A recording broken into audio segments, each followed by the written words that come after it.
Bem-aventurados aqueles que leem e aqueles que ouvem as palavras da profecia. Apocalipse 1:3. Sejam bem-vindos ao Bookcast Garimpando a Palavra.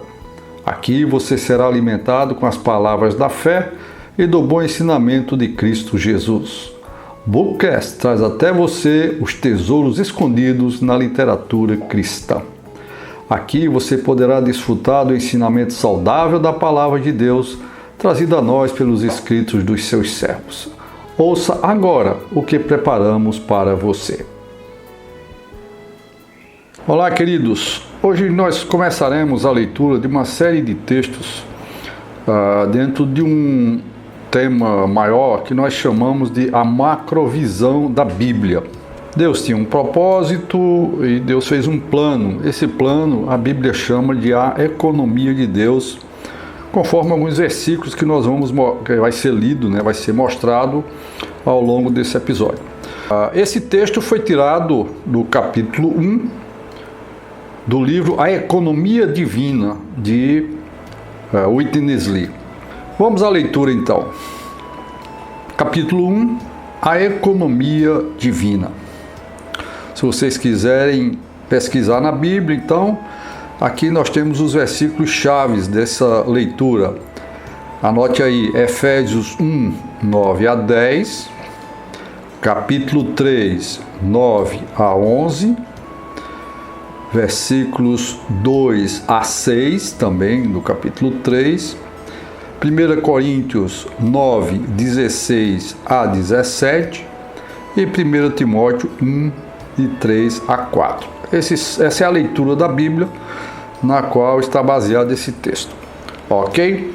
Então, o primeiro item o tema desse capítulo é a economia divina. E o primeiro item é o bom prazer, a vontade e o propósito de Deus. Leiamos. Embora a economia divina seja o tópico central no Novo Testamento, ela não foi muito abordada entre os cristãos nos últimos séculos. A questão da economia de Deus é amplamente desenvolvida nos escritos de Paulo. Efésios é um livro sobre o eterno propósito de Deus em ter a igreja como corpo de Cristo. Em tal livro, Paulo usa a palavra economia. Nos capítulos 1, versículo 10, capítulo 3, versículo 2 e versículo 9, no livro de Efésios. Em Efésios, o apóstolo Paulo quer mostrar-nos que a igreja, como o corpo de Cristo, é algo da economia de Deus. Paulo usa a palavra economia com relação a outras palavras como bom prazer, vontade e propósito. Capítulo 1, versículo 9 e o versículo 11. Deus tem um bom prazer que é o desejo do seu coração. Deus também tem uma vontade que é de acordo com o seu bom prazer. A razão pela qual visito certo lugar é porque primeiro tenho um desejo, depois tomo a decisão de ir àquele lugar. Esse é o exercício da minha vontade, de acordo com o meu desejo, o meu bom prazer. A vontade de Deus saiu do seu desejo. Em Efésios, a palavra propósito é usada como um substantivo e como um verbo, como já falamos em 3:11 e 1:9. O propósito sai da vontade. No coração de Deus havia um desejo e desse desejo ele teve uma vontade. De acordo com a vontade de Deus, ele teve um propósito. A economia de Deus. Pelo fato de Deus ter um propósito, ele precisa de uma economia. A palavra grega para economia é oikonomia. Essa palavra grega é composta de dois vocábulos, oikos, significando casa ou família, e nomos, significando lei. Economia é como uma lei doméstica, uma administração doméstica. Essa administração doméstica é para levar a cabo o propósito, o plano de Deus. A economia de Deus é sua administração planejada para levar a cabo o seu eterno propósito. Todos precisamos perceber o que é o propósito eterno de Deus. Estudiosos da Bíblia tem descoberto que na administração planejada de Deus há diferentes eras. A Bíblia nos desvenda a era antes da lei, a era da graça e a era do reino. Essas são as 4 principais eras reveladas nas Escrituras. A era antes da lei estendeu-se de Adão a Moisés, Romanos 5, 13 a 14. A era da lei foi de Moisés até a primeira vinda de Cristo, João 1, 17. A era da graça vai desde a primeira vinda de Cristo até a sua segunda vinda, João 1, 17, Tito 2, 11. A quarta era será a era do reino, a era do milênio, os 1000 anos do reino de Cristo, Apocalipse 20, 4 a 6. Nessas 4 diferentes eras, Deus tem diferentes maneiras de tratar com o seu povo. Na era anterior à lei, Deus tratou com os patriarcas, principalmente de acordo com a sua misericórdia e graça, baseado na sua promessa. Na era da lei, de Moisés até a primeira vinda de Cristo, Deus tratou com o seu povo de acordo com a lei. Da primeira vinda de Cristo até a sua segunda vinda, a era da graça, Deus trata conosco de acordo com a sua graça. Após a segunda vinda de Cristo, por 1000 anos, Deus tratará com o seu povo de acordo com o seu reino. Essas são as 4 principais maneiras diferentes de Deus tratar com as pessoas nas 4 diferentes eras.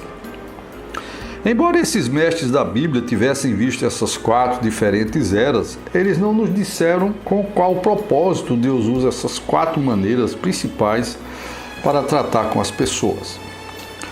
Se você procurar a raiz da palavra economia, verá que ela se reporta a uma palavra que diz respeito à partilha de comida, à distribuição de comida em porções. José é uma boa ilustração disso. Sua tarefa foi distribuir todo o suprimento de comida de Faraó para alimentar todas as pessoas famintas. A palavra original também significa distribuir comida ao gado para alimento. Distribuir é dispensar. Na economia de Deus, Ele dispensa a si mesmo para dentro do seu povo como vida, como suprimento de vida e como tudo para eles. Deus quer dispensar a si mesmo como alimento a nós. A Bíblia Sagrada nos diz que Deus é rico como alimento para nós. O Senhor Jesus declarou que Ele era o pão da vida, em João 6,48.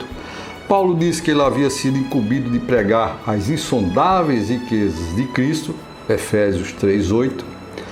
Cristo é vida e suas riquezas são insondáveis. Todas essas riquezas de vida devem ser dispensadas para dentro dos seus crentes. Paulo foi comissionado para ser um dispensador dessas riquezas, um dispenseiro.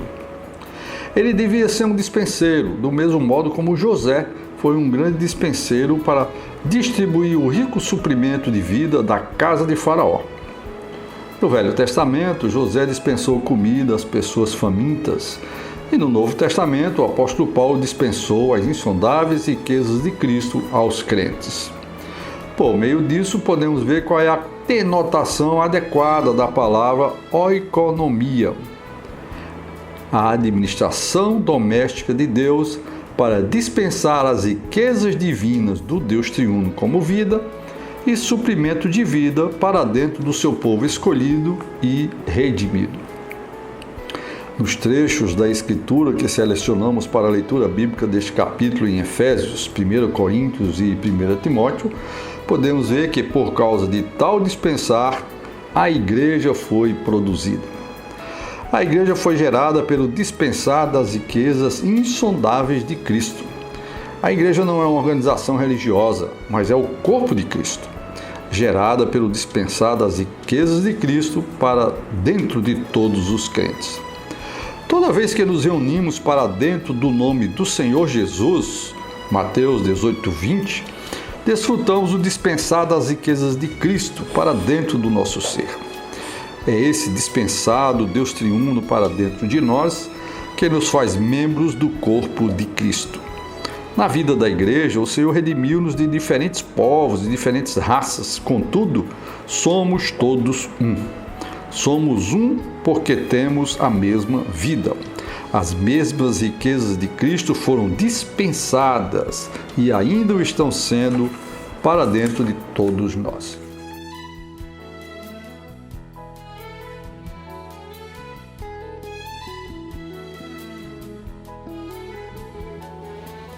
Você acabou de ouvir mais um episódio do Bookcast Garimpando a Palavra, trazendo até você os tesouros da literatura cristã. Nos vemos nos próximos episódios. Até lá!